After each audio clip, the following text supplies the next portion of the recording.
Everyone, sorry to keep you waiting, but now I'm gonna do the unpreempted, uninterrupted, unmeddled in, pretty much continuous 5-part rant that I promised you. So here we go. The first part of the rant is Kim Possible, so the drama. The plot is simple.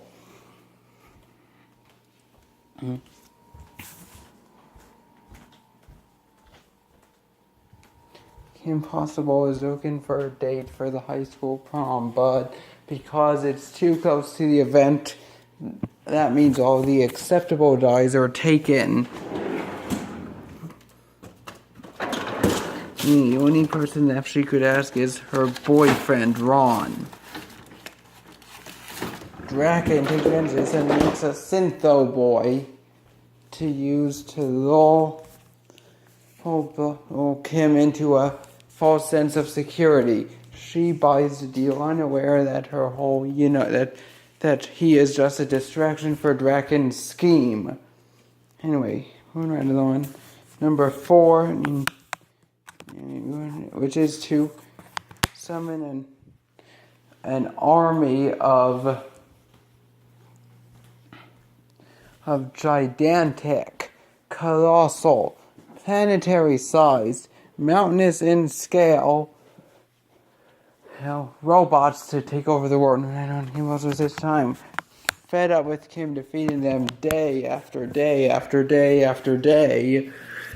Draken, Shido, and Monkey Fist. Draken, Duff, and Monkey Fist decide to go to the past to make sure Kim never becomes a hero, to see to it that she never stops their plans. And when they fail to crush her spirit in her pre-K days, they decide to go to her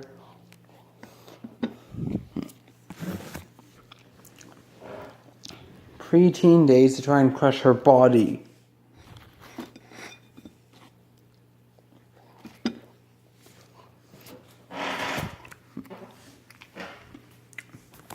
While Monkey Fist goes into the past to this ancient gorilla temple to edit Stardy to use it to destroy Kim.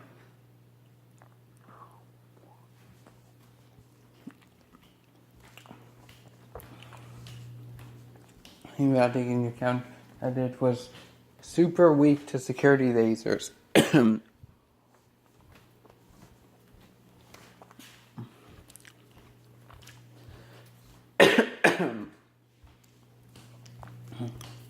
Oh, before I forget, also a villain who took over the future, who goes by the name of the Supreme One, comes up a lot in the game.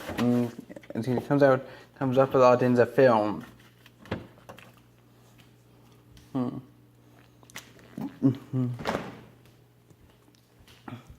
And this Supreme One also goes by the name Shido.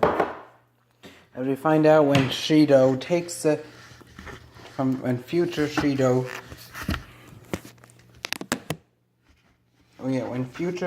basically chose past Shido, present day Shido, to steal the Time Monkey.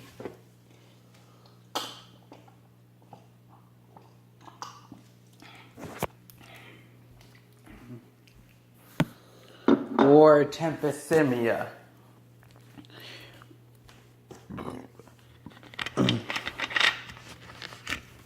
Or Tempestimia in Latin.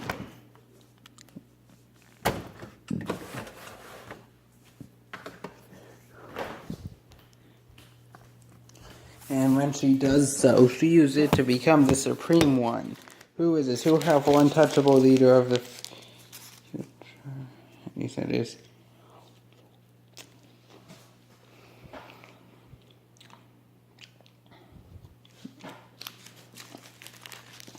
He said is until Ron destroys the Time Monkey, which effectively causes his field rations duties and continuing to be released, and time to snap back to normal.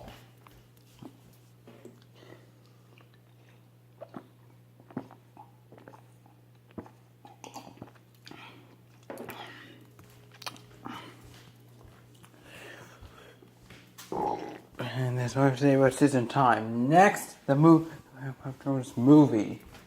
This film is BA. I mean, why? Because the plot is simple. Because crimes haven't been invented yet, that means crimes in Townsville are going unpunished because the Townsville PD and police department are complete idiots.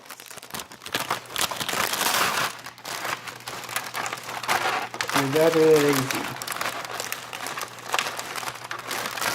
Either way, they can't handle anything themselves, and so there's an instance which works, but with a slight hitch thanks to Mojo Jojo, namely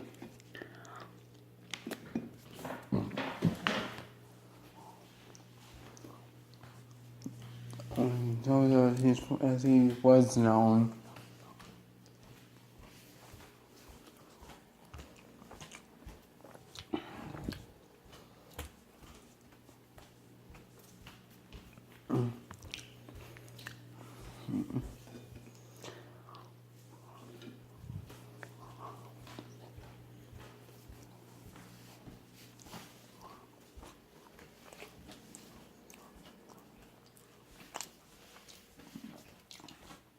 And apparently, as the episode Mr. Mojo's Rising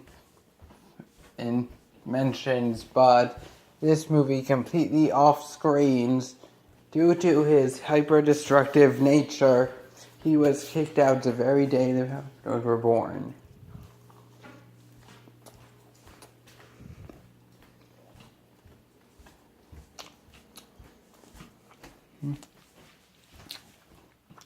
Anyway, while they were born, the day they were born, from an explosion in the lab.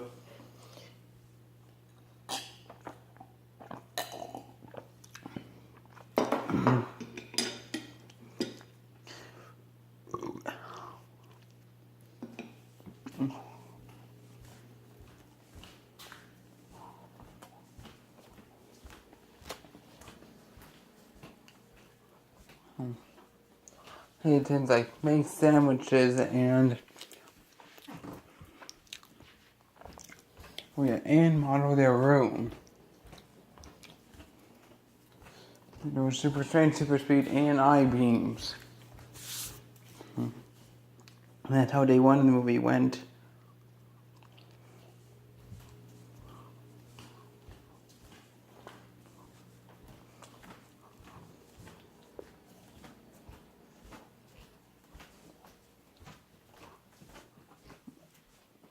Here would be day two, which would 9 days from 10.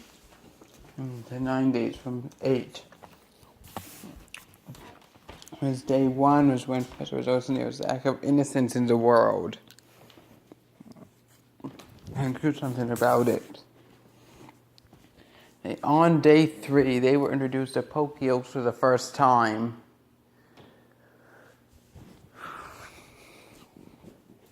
As well as 2 important characters, Mitchell-san, and Miss Keene.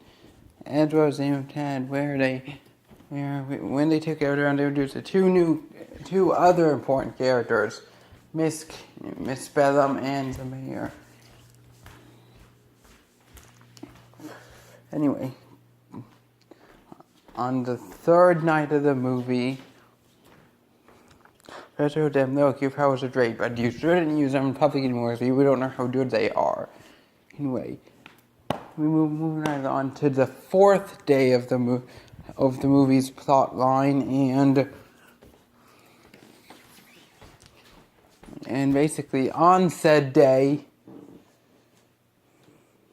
everyone hates them for actually enjoying the city, except for Professor and Miss Keene.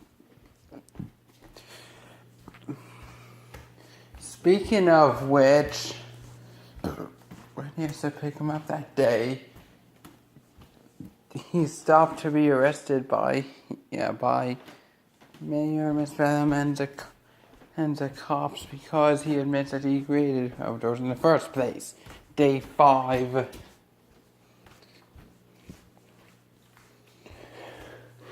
And when they see that he's not going to humiliate him, and when Boston goes over there, every logical excuse of why he's not coming on there, in her head, she to find their way home, but when Griffin rolls into Five Blossoms says we're not allowed to use our powers, which means no flying, and so they try to walk home, and then because cartoon animators like being asked to people who walk, sudden rain. Anyway, day 5 is moving, and then they ambush her. They rename it very night.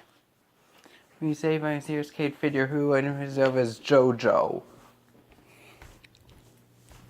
They try to cheer him up.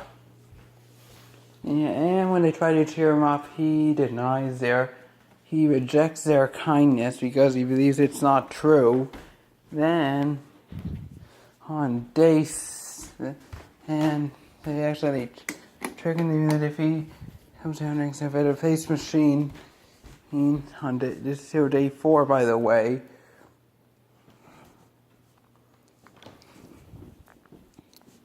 That people who like him.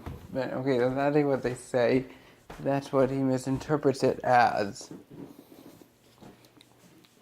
Anyway, they help him build it over a 3-day cycle. It's under over right now. Day 5, they go to a meteor crash, and they start that very night by charging up power for the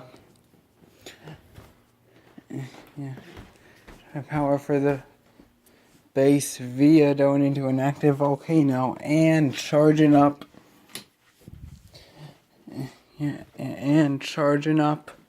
this device, which then on day 5 of the movie they go to a crash site.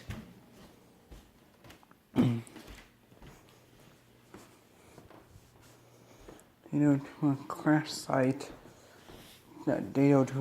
then on day 5 they go to a meteor crash site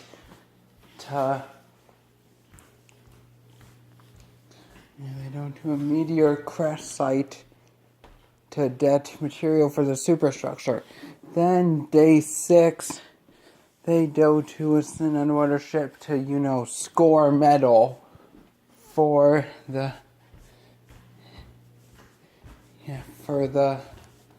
base's exterior shell. And finally, day 7, they go to a desert to superheat the sand to make it form glass for the tubes to collect some sand, take the sand back to there and superheat it to make glass for the tubes used to intimidate his monkey army.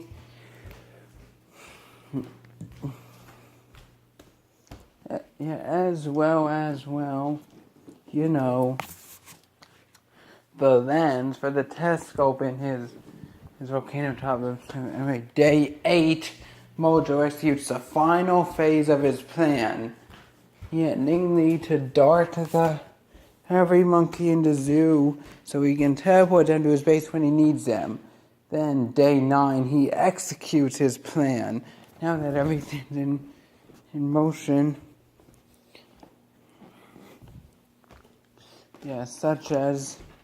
Specifically, the girls are tricked into doing his bidding so he can blame them for the whole disaster. And the chemical X that he tricked them into gathering for the final phase of his plan. For the second last phase of his plan is slowly being pumped into his monkey army's muscles and brains.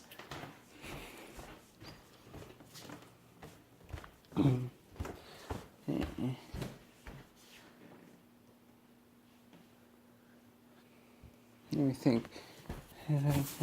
Day 1, the opening.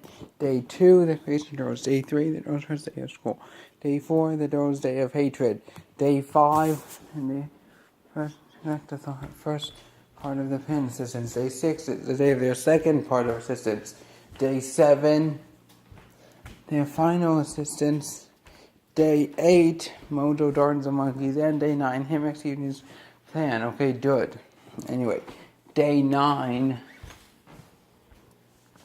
here Mojo executes his plan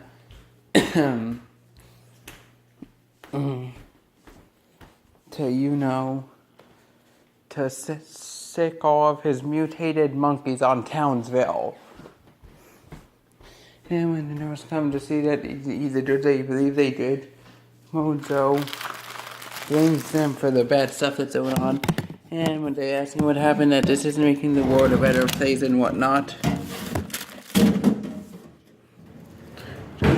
Jojo still trying to be like, yes, it is for me. The hobo phony known as Jojo is no more. From this day forward, I shall be known as Mojo Jojo. And before he blames them for what's going on, he still doesn't think about, for too long, apes and monkeys have been under the thumb of man. But now the time has come to oppose that thumb and take hold of what is right for the hours. The world. Even they go back to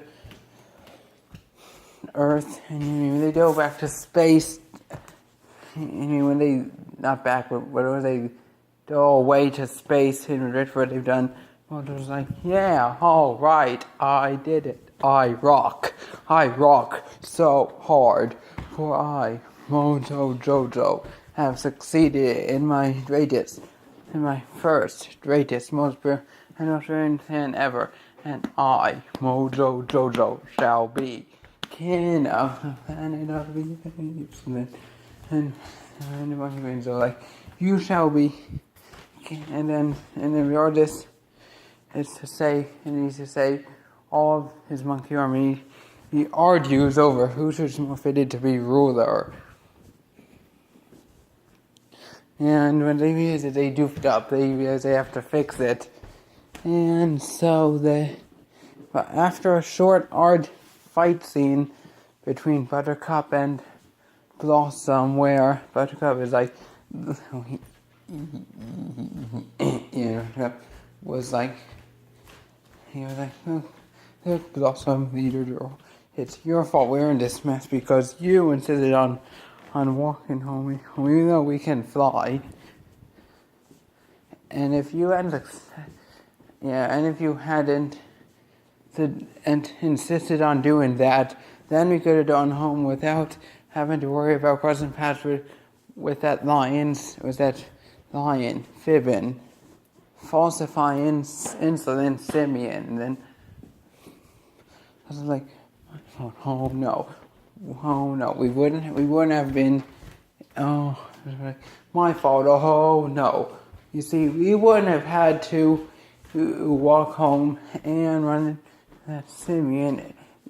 Yeah, if you hadn't pushed Bubbles into school or in that Damatad that day, because if you hadn't done that, the Damatad wouldn't have gone out of bounds, the city wouldn't have been destroyed, people wouldn't have hated us, and we still would have been permitted to use our powers. I mean, Blossom has a point there. Anyway, after they hear Professor choking, they realize that they have to go down to Earth to stop the problem they started.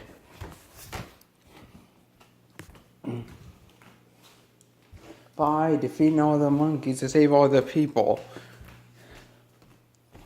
And then they go into Mojo's lab to stop his pen. And he says, stop it. Unless you want so to be. And then to be. He stopped me and he's like, that's better. It's good, you little freaks, know when you're beaten. Now, if you excuse me, I have a world to take over.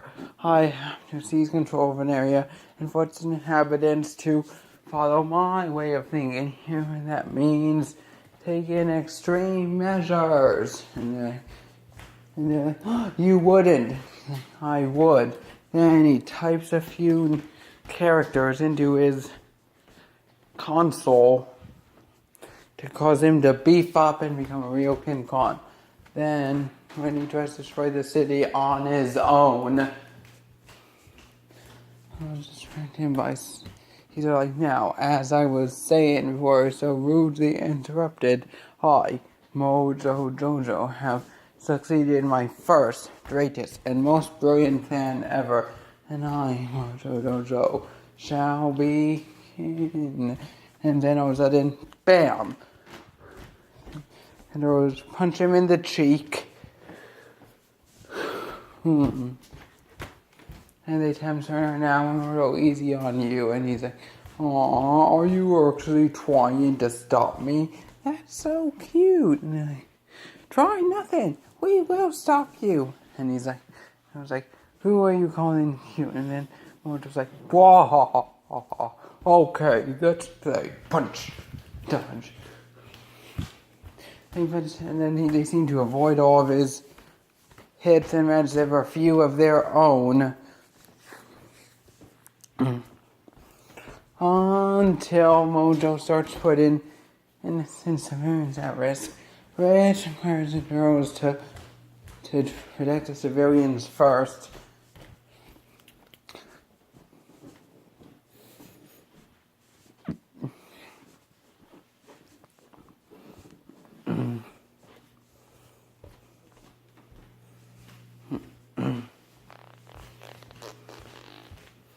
And anyway, and then when some tries to swat away all of the spikes all of the giant monkey hairs that Mojo is shooting at Talking Dog before they go away, before they hit him. But there are too many for her to swat away. He decided to use a bus to block the shots. Like, as in Bubbles and Buttercup decided to use a bus to block the shots. Then he starts firing them. And he's finished, and then Mojo says, "No, but you are." And then he breathes fire on them to knock them out. And then he grabs them and forces them to... And then comes around with them, trying to convince him to join them by saying, "Don't defend the humans. They hate you. They are scared of you. They are inferior to you. But your superpowers and my strength spring from the same source, because you see, they will never understand you the way I can. And if you just, we are stronger. We are smarter. We are invincible. We have the power. And we shall rule. All we have to do is work together. Girls, join me." And they're like, "No, we'd never join you. And it's because we are stronger. Because we are invincible. Because we have the power. We have to protect them from you. It's you who is to be feared, because you are a monster. You are evil, and you are it." Like, hey, curses. But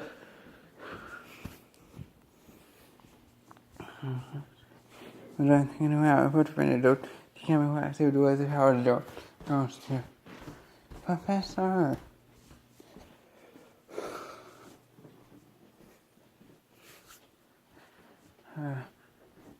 And then he's like, "I'm sorry for you. You are doing perfectly overdosed. I love you too, and we're really sorry. But we're ready to take the antidote X and get rid of our powers. If it weren't for him, none of this would ever happen. Maybe everyone would like us better if we were just..."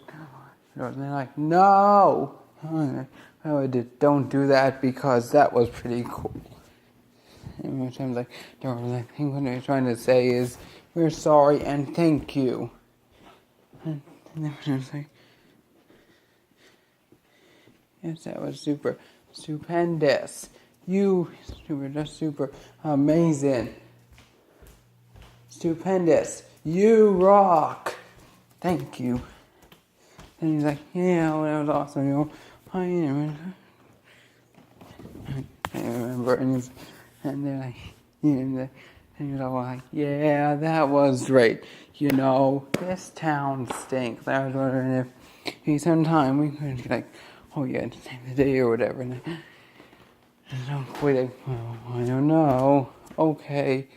Hey, we don't have time yet. And then comes day 10, where the Dainty and Jane are harassing the old lady. And they're called to help that old lady, which basically means they get revenge on the Dainty for ambushing them on the day they weren't allowed to use their powers. Anyway, day 11. No, I bet. And finally, the ending where the narrative was like, sugar, spice, and everything nice.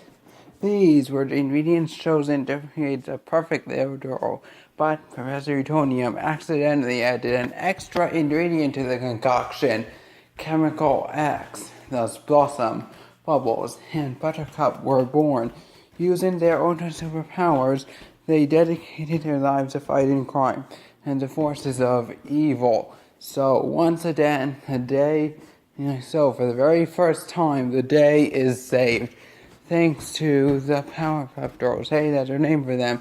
Powerpuff Girls, yeah, I like that. Wonder if they will. I'll run and buy them. Powerpuff Girls, And then there was the end credits, which play a film version of a theme song that will later be remixed for the TV show. Speaking of which, here's another Powerpuff Girls contender headed your way. 'Twas a Fight Before Christmas. Which, keep your eyes peeled because I promise you have my word, I will be reviewing that in December. But for now, you don't have to settle with a rant. I love this episode.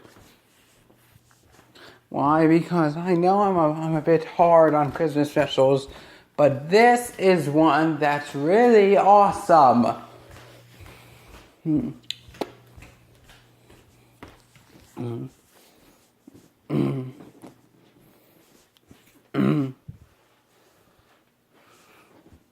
No, I'm dead serious. This episode is how to do a Christmas special correctly. The plot is simple. Everyone in Townsville, be it young adult, old person, or child, is preparing for Christmas. And basically, Bubbles sent her her Christmas wish list the day after Christmas of the previous year. And whereas Buttercup is waiting until 3 days before Christmas to finish her list, which is enough time for Santa to get it and reply to it. And when Bubbles' questions are on the matter, Buttercup sends what she sends hers, and when Bubbles says her December 26th, if Buttercup wants her to point out that her point is invalid, but Bubbles answers her back by saying December 26th last year.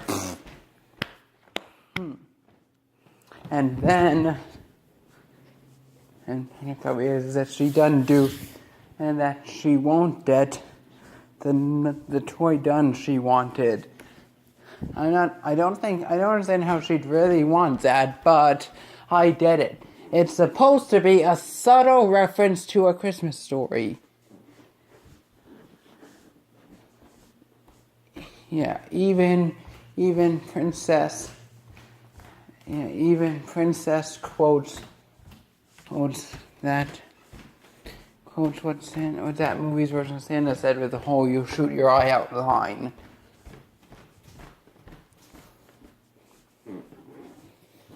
And then she says, since she has everything she wants because her, like every material object that she wants because her father's rich enough to buy it all for her. There's only one thing she wants for Christmas that year, and that's the exact same powers as the girls themselves, because that was originally their only excuse for not letting them be a member of a team, because she didn't have the same powers as them.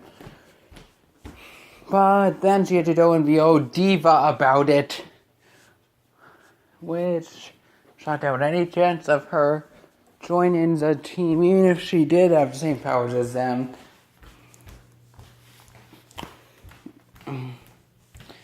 And then they said, yeah, you're not getting that from Santa because you're the only person in the world, not the naughty. Like, prove it, she said. And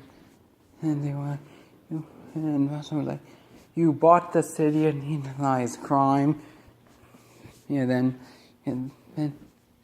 and Buttercup was like, you teamed up with 3 supervillains and went a crime scene. And Opal was like, he was a bomb for our birthday. And then there was anybody saying he would try property and then and in case you don't know, I'll refer to you what each line was a reference to. First off, the you bought the city and legalized crime line is a reference to Bought and Scold, the second half of the episode Parent in which Bubble Vision was included. The "You gave us a bomb for a birthday" line is a reference to a season 2 episode called Birthday Bashed. The "You teamed up with 3 supervillains and went on a crime spree" line was a reference to Meet the Beatles. And the whole "you picked Robin to steal it and then you tied on her" line was a reference to Super Friends. And when she demands help from people like her limo driver, her nanny, and her butler, like when Princess demands help from those 3 people, if she's naughty or not, they avoid the question, but the writing is on the wall, and she opens the closet, another blanket, and sees no blankets, just coal. And then she uses a piece of the coal to make war paint on her face. So that she can switch the writing on the 2 lists. Why? Well, that's simple. She replaces the word naughty on this. It only has her name on it with nice, and the word or nice with the list. It has everybody else on the world's name on it with naughty. Yeah, so that's what she wants. And everyone else in the world that's coal. And then she basically... What? Alright, now I remember. And then she basically...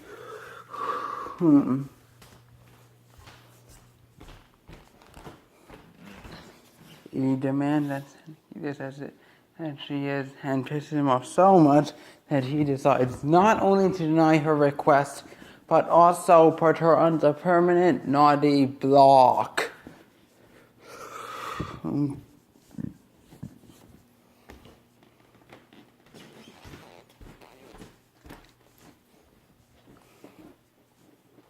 when she goes to tell her dad to make him tear down Santa's workshop, he takes away her powers before she can get very far.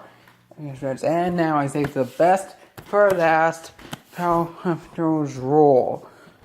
Basically, one of Great McCracken's employees were like, "Congratulations, Mr. McCracken, sir. For 10 years in a row, your show has been a big hit. How are you going to celebrate?" And he's like, good question. In order to celebrate, I need something big, something huge. Yes, something this whole world will never forget. Something as big for my show as Sonic Adventure 2 was for Sonic the Hedgehog. But what? Because I already did I already used the framing storyline, so I can't do that today. I've got it. Key to the world. But sir, that plot line was only successful once. And that was in an episode of a Nick Jr. show backyard. And then he's like, "I don't care." And that's who got any better ideas. Like, "No, sir. You're the boss, sir. We'll do that, sir." And that's how I believe how it was working with this. I'm not saying it's lazy, I'm saying it was genius. Anyway, the plot is simple. Mojo is trying to take over the world again. The episode open like this. The city of Townsville. Another calm, quiet, and peaceful day. And then when he was a crash, and everyone's like, "Aw, man, figures, it's Mojo." And then when he pans the camera to see who's destroying the city, Mojo Dojo does a chipmunk face, and he's like, "Figures, it's Mojo Dojo, the big dumb ruiner of everything." And Mojo Dojo, he goes, "Haha, dough, Robo Dojo, dough." Wait, Robo Dojo? You mean that thing with hammers and treads and... No. No, that's not the Robo Dojo you're getting. No, in this episode, Robo Dojo is a giant robot Mojo made to look like himself. And then, and also there was a rather ingenious plan, which is like, "Oh, okay, Doros, monkey's out of his cage again." And Sourpuss, think left. Diddle's right. In time for Bonzo, and it was like, Mojo, what are you doing? Are you trying to take over the world again? And Mojo was like, "Yes, I'm trying to take over the world again, and I'm gonna do it too." "Sure you are, with your big dumb smelly robot." Mojo's like, "It's not a very dumb smelly robot, it's a big cool, awesome robot that does cool stuff, like this." And Mojo's like, "Look, we know this every day. You're like, I'm Mojo Jojo with my blah blah blah blah blah shall rule the world. I really want in control. Total double domination with my responsibility." I was like, "I don't talk like that. I do not do stuff like that. I am clear, concise, to the point. Reiterating is not my thing." And they're like, and every time Blossom, and every time Bubbles, Buttercup, and I stop you when you're gonna learn that you're never gonna take over the world. And then, what do you do? And you go up in your face. And then we did a song that proves Mojo Jojo is a good sinner because, well, he sinned a decent, perfectly on key song about how if he could rule the world, he'd stop being evil. Yeah, little did you know that with one small misplaced plot MacGuffin, he would get his wish. Speaking of which, Zero was able to relax. The narrator relieves. Zero was able to relax and won't open the knocked away. They panic once again and contradicting him. And then they show that the key to the world lies in Townsville, which is bad because Townsville is Villain City, USA, and And the reason why that's bad is because the law dictates that while the key to the world may seem like just an empty gesture of goodwill and brotherhood, the law states that whoever holds the key to the world actually does rule the world. And when they be in charge, and they think that would lead the world to heck. And after they manage to keep this key safe from all of the villains, a few minutes later, they start fighting over how the world should be ruled.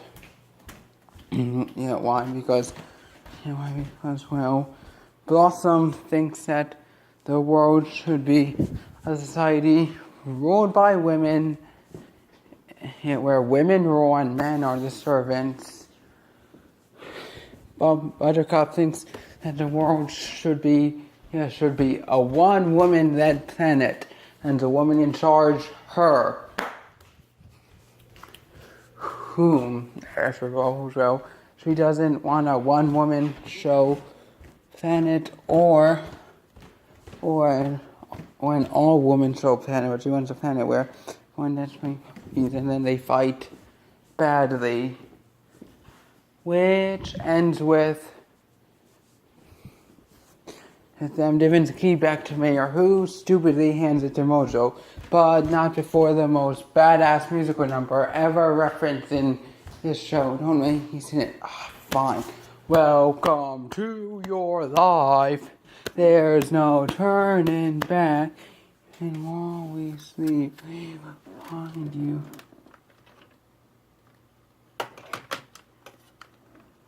On my nature. Fine. Welcome to your life. There's no turning back. Even while we sleep, we will find you acting on your best behavior. Turn your back on Mother Nature. Everybody wants to rule the world. It's my own design, it's my own remorse.